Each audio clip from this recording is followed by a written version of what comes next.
Greetings and welcome to this video on hepatitis B, part 2 of this video.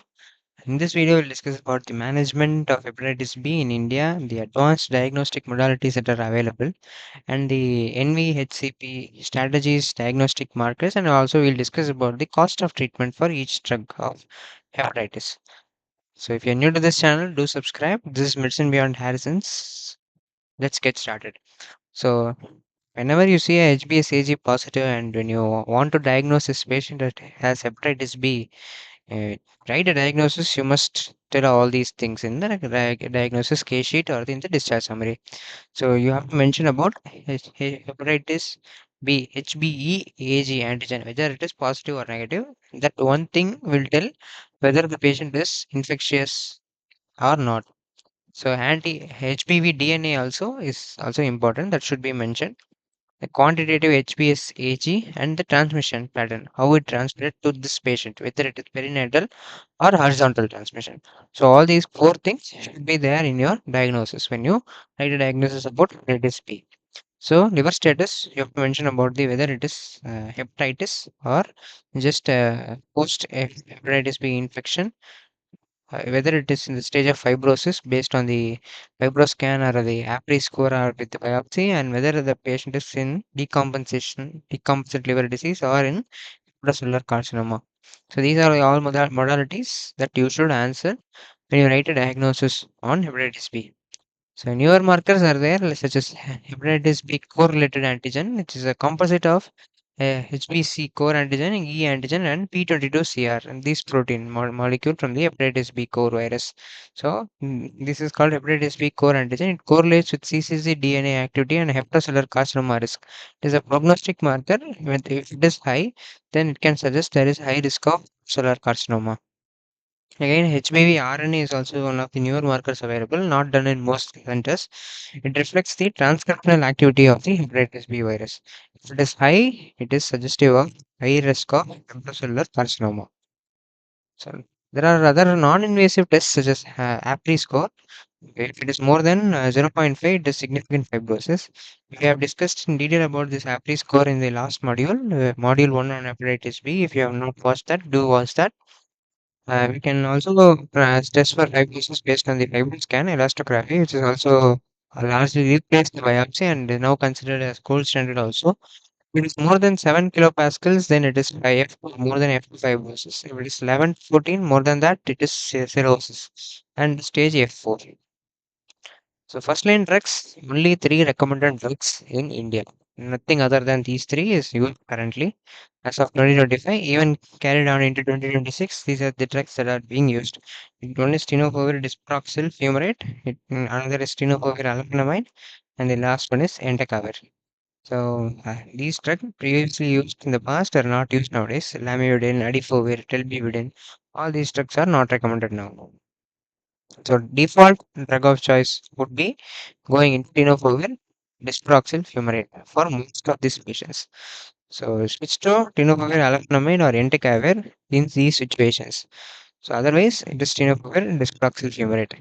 In case of CKD, EGFR less than 60, go for TAF tenofovir alafenamide or entecavir. Whether there is bone disease, osteoporosis or bone disease, go for these drugs. Elderly patients go for alafenamide or entecavir.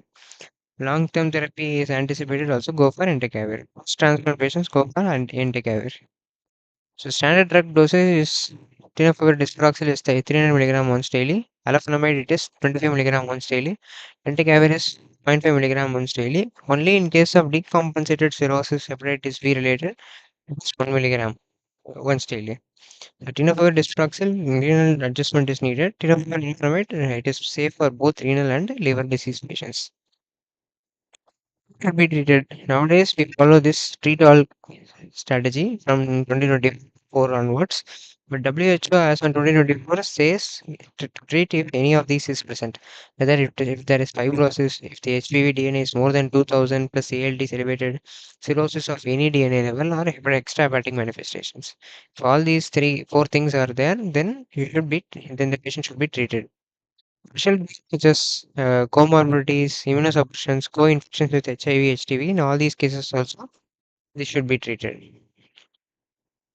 So nowadays, it's all the treat all strategy. All HbA positive patients you have to treat. The goal is to have a sustained viral remission. Impact is reduced transmission and the reduced risk of hepatocellular carcinoma.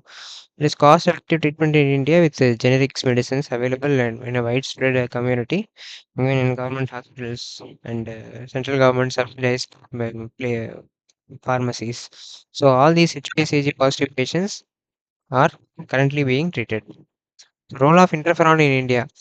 Not routinely used. More than 95% of Indian patients received these newer drugs. So why interferon has gone out of favor? Because of high side effects, cost, and the poor tolerance to these drugs. Consider only in young patients with low HPV DNA, no cirrhosis, motivated and well counseled. Even now, tenofovir, Entecavir is better tolerated, lower cost. So hence that is preferred more than interferons. So duration of the therapy, in case of cirrhosis, just tell the patient that it is a lifelong therapy. There's no other way to prevent hepatocellular carcinoma. In case of non-cirrhotics, usually many years treatment is necessary. In India, most stay on lifelong therapy. That is even better to prevent any hepatocellular carcinoma risk. So stopping criteria HPE zero conversion plus consolidation of the virus or HbA loss. That is very very rare. HbA can is to completely present. If it is even not detectable, then can stop treatment. So cure definitions. Partial cure is HPCG is positive, HPV DNA is low, and CCC DNA is present. Functional cure is both HPCG is negative and HPV DNA non-detected. CCC DNA is present but inactive. Complete resolution or cure is both HPCG negative, HPV DNA is non-detected, and CCC DNA is absent. Sterilizing is that HPCC DNA is eradicated. These are the HPV cure definitions as on WHO 2024. And it's pregnancy and HIV. In pregnancy, screen all patients. If DNA is more than 10 power 6, start tenofovir or disproxil in third trimester, continue till delivery. In the infant, give the vaccine and hepatitis B immunoglobulin. Case of HIV co-infection, treat all HIV patients with ART regimen. Most include tenofovir disproxil fumarate with dolutegravir or this non-gravir based regimens are preferred, or emtricitabine or lamivudine can go with as treatment. So, but always include a tenofovir disproxil fumarate in the ART regimen. Cost of treatment for the generic medicine of tenofovir disproxil fumarate is the cheapest drug available. So it costs around 300 to 600 rupees per month. Annually, it can cost up to 7,000 rupees. Entecavir is bit costlier, can go up to 1,200 rupees per month based on the brands that is being used. Annually, it can cost around 15,000 rupees. This tenofovir alafenamide is the costliest drug of the both. And so it can go up to a rate of 25,000 rupees per year. But NVHCP, based on the government national health missions, it provides free of drugs in government centers. So cost is never a barrier to cure in case of hepatitis B. So take home message, hepatitis B treatment in India is very very simple. Only three drugs: tenofovir disproxil fumarate, tenofovir alafenamide, and entecavir. Treat early, treat long. Prevention of hepatocellular carcinoma is the only major goal of our treatment. So hope you learned a lot in this video on hepatitis B, and you can confidently treat a patient now coming with HCG report with you. If you want to know more about the guidelines and the diagnosis, that we have made a detailed video on hepatitis B part 1. To check out that video. If you're new to this channel, do subscribe for more videos.